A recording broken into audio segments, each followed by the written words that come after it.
So yan guys, welcome back to my channel and kita nyo naman sa thumbnail and intro, tama, Tigwell is not a tank anymore sa larong to. And hindi ko alam, yun lang, nakikita ko lang si Tigwell na hindi na lang siya basta tank or hindi na siya tank. Kumbaga nahahalin tulad ko na siya kay Veil na crowd control damage hero, ganon. So dito sa game na to makikita nyo yung bakit. So dito sa game na to, sa gameplay na to is roam ako and yung marksman namin XP and basta tatlo yung nasa baba. So dalawa yung XP namin din isang marksman. So nandun lahat sila sa XP lane. So ako lang yung naiwan sa gold lane. So syempre hindi ko to basta-basta pwedeng iwan kasi push to ng kalaban. So yun, tinay ko pa din siya i-defend. Pero ang naisip ko dahil nga mag-isa na lang ako, iisip ko na mag-damage Tigwell. And so itong damage Tigwell na to or itong build and emblem na to.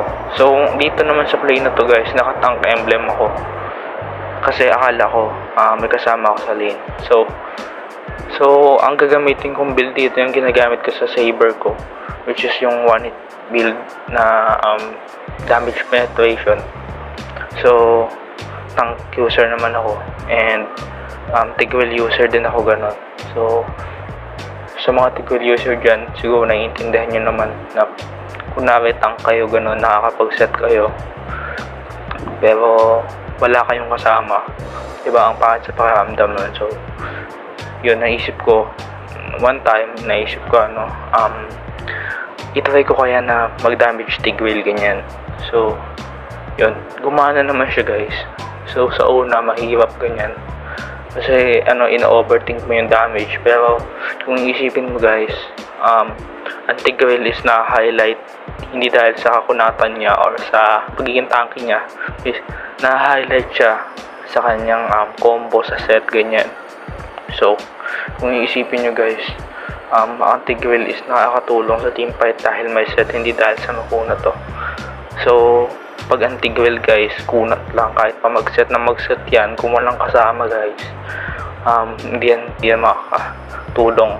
So magiging liabilities lang kung magsiset ka na magsiset pero walang tutulong sa'yo. So yun, so kaya naisip ko na ganun. So syempre guys, mahirap din kasi baka isipin ng mga kampo mo is dark system ka. So yun din naman yung naisip ko nung ginagawa ko itong video na to. So baka dark system din ako, pero dahil nga ako din naman halos yung nag-bot sa team, hindi ko na din inisip yun. So yun, mas okay nang ipakita na lang sa galaw. So sa di nakakaalam guys, tank user talaga ako. Ang una kong tank, ito Tigwell, pangalawa yung Cupra. Pero ngayon hindi ko na siya masyadong ginagamit kasi hindi ko alam kung bakit parang humina ang Cupra guys, ganun. So ginagamit ko yung Cupra dati nung parang simula pa lang ganyan sa tablet. So kasi yan, medyo magandang ipang control.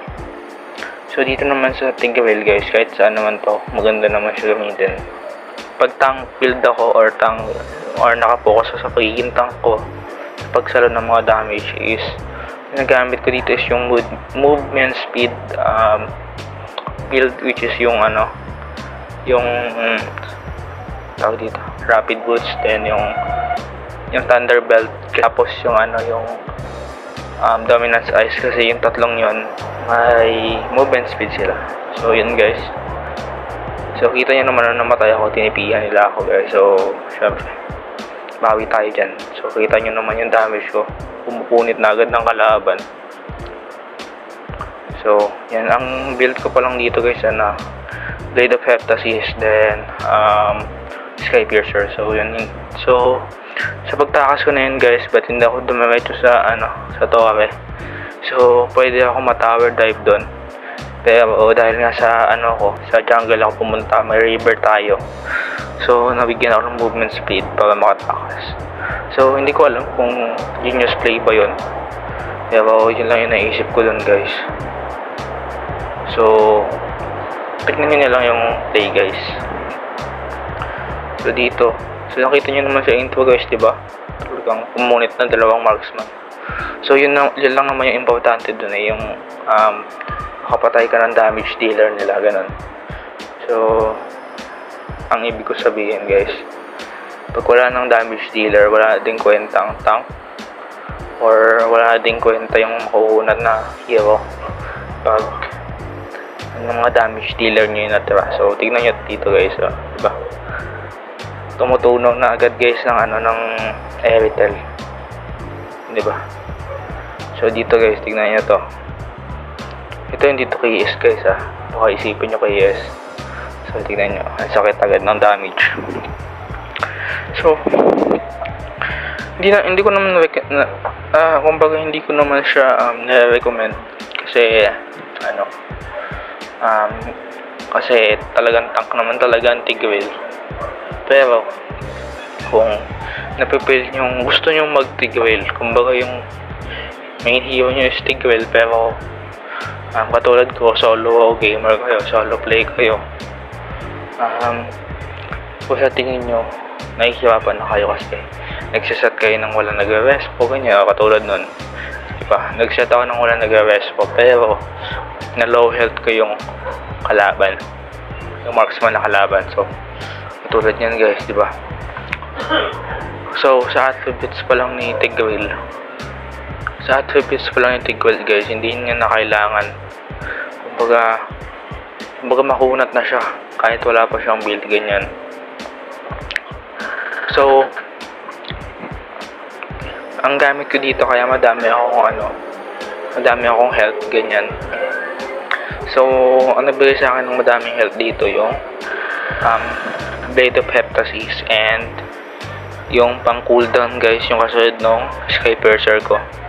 Hindi ko ng mga pangalan ng items, guys, pero kumbaga yun na yung nagbibigay ng attribute sa kanya ng health, ganun.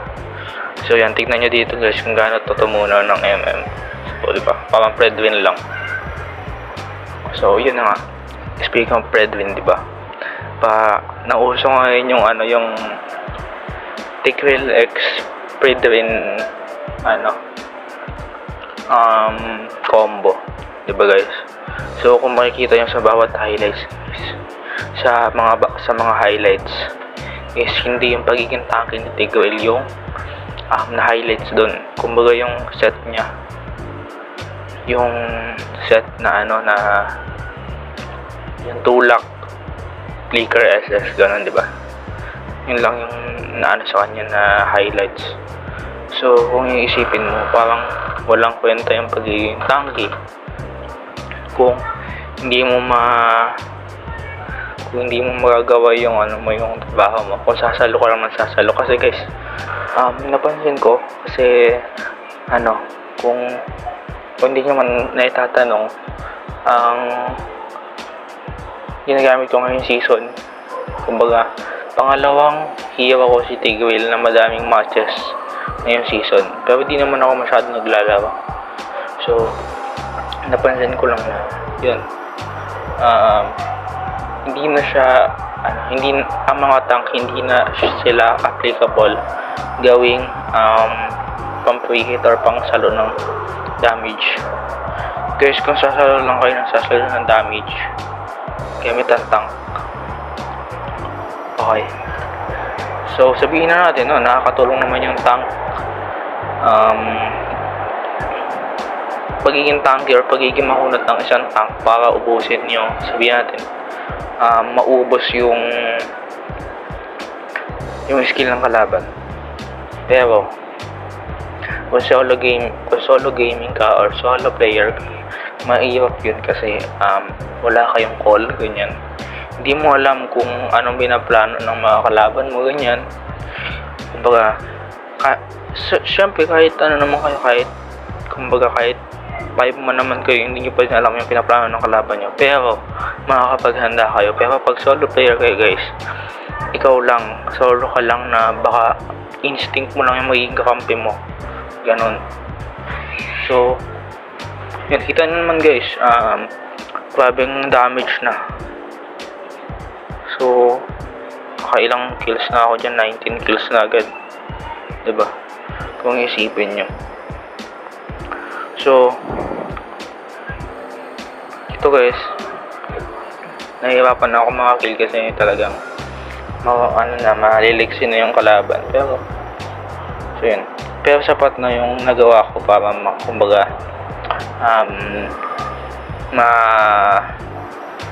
may panalo yung laro. Ganyan. So, yun. Victory guys. So yan, thank you sa panonood guys. Please lang guys, mag-comment kayo kung gusto nyo ako maglaro ng kahit ano. So yan, thank you sa panonood guys. Mag-upload pa ako ng mga video guys. So abangan nyo lang, sana nag-enjoy kayo. Thank you guys, I love you guys.